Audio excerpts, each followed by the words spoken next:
What's going on, everyone? Welcome back to the show.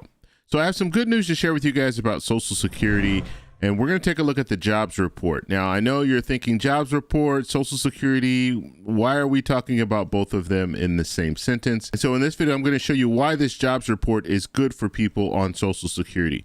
But first off, you guys can do me a favor. Please like the video, subscribe to the channel, hit that little bell notification, and then click all. By clicking all, you'll get notified anytime we post a video. We do daily videos here, so by clicking the bell notification, clicking all, you should be getting updated every day.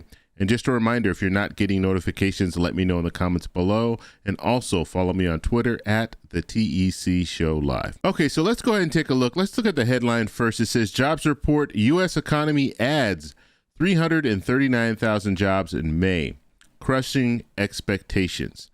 So the good news is that we have companies that are still hiring people. Okay, they're still looking to hire even more. And this jobs report, 339,000, this is up. The estimate, the economists were estimating that we would see about 195,000 new jobs. Now, we might see this go down a little bit when they do revisions of the numbers, but right now that's what the estimate is. And so I want to show you guys the reason why this is good for people receiving Social Security benefits, people who are currently receiving benefits. And I've talked a little bit about this in the past, and I want to keep reminding you guys when it comes to the economy, if the economy is doing well, generally people receiving Social Security benefits will do well. And this is the reason why, the main reason why. We're going to go through some of what happens when it comes to people in the workforce. So we have 339,000 new jobs, okay? And that's in May.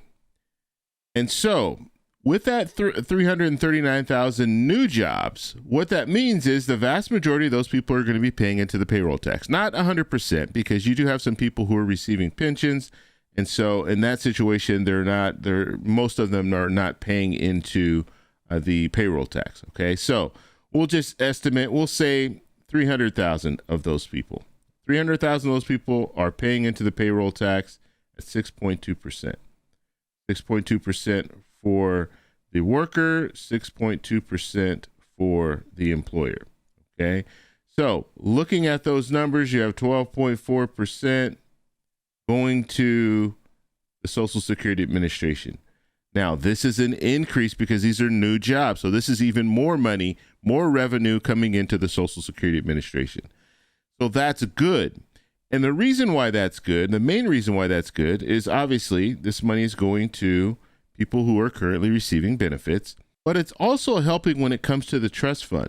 Because if you have more people working, if you have more money coming into the system, that means that you are able to pay out those benefits, as well as the trust fund is not depleting as fast.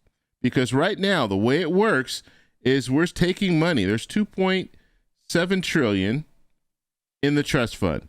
We're taking some of that money to help pay Social Security, people who are currently receiving Social Security benefits. And that's because the money that's coming in, this 6.2%, this 6.2%, that 12.4% total, doesn't make up, it's not enough money. Okay, because it's not enough money for people currently receiving Social Security benefits, you have to pull from the trust fund. Now, the good news about the trust fund, or at least in the past, is that there was so much money coming in, you had so many people working in the past that they were able to build this little nest egg here.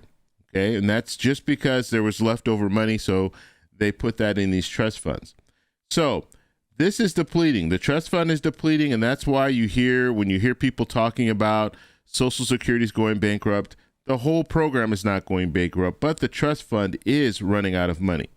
And they think in about 10 years, the trust fund will be completely depleted. And so it's good when you have more people in the workforce. When you have more new jobs, that's good, because that means the depletion date for the trust fund will be extended. Because you have more people working, more money coming in, that means that they're able to, the Social Security Administration without the trust fund is able to fund more people who are currently receiving Social Security benefits. But there's some things that we're not looking at. We're not looking at how many people in May retired, how many people moved into retirement. That's something else that we need to focus on, because not only do we need to look at new jobs, but we also need to look at the fact that you do have people who are retiring or people who are just not working anymore for whatever reason. They could be injured and stuff like that. So that's something else that we need to factor in. But the good news is, just looking at this, the fact that we have new people in the workforce, that is good for Social Security. And so hopefully that makes sense. Now, we did see some changes when it comes to the unemployment rate. The unemployment rate actually went up to 3.7%, and that's up from 3.4%.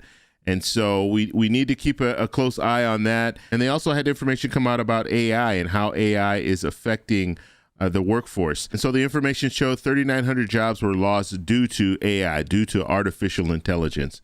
So that's something else we really need to watch. And I've talked about this in the past, and I even showed you restaurants and other businesses that are using automation. So they're no longer using people. And so those jobs are being lost. And even like when you go into these different department stores now, what do you see a lot of? You see the self-checkout. And the reason why you're seeing all these self-checkouts is because businesses, companies are moving into automation. They're trying to get away from actually having people work in the workforce, which is crazy, and that's going to hurt Social Security, because when you look at that, if you have a robot doing the job, the robot's not paying 6.2% to Social Security, and the employer doesn't have to match that 6.2%.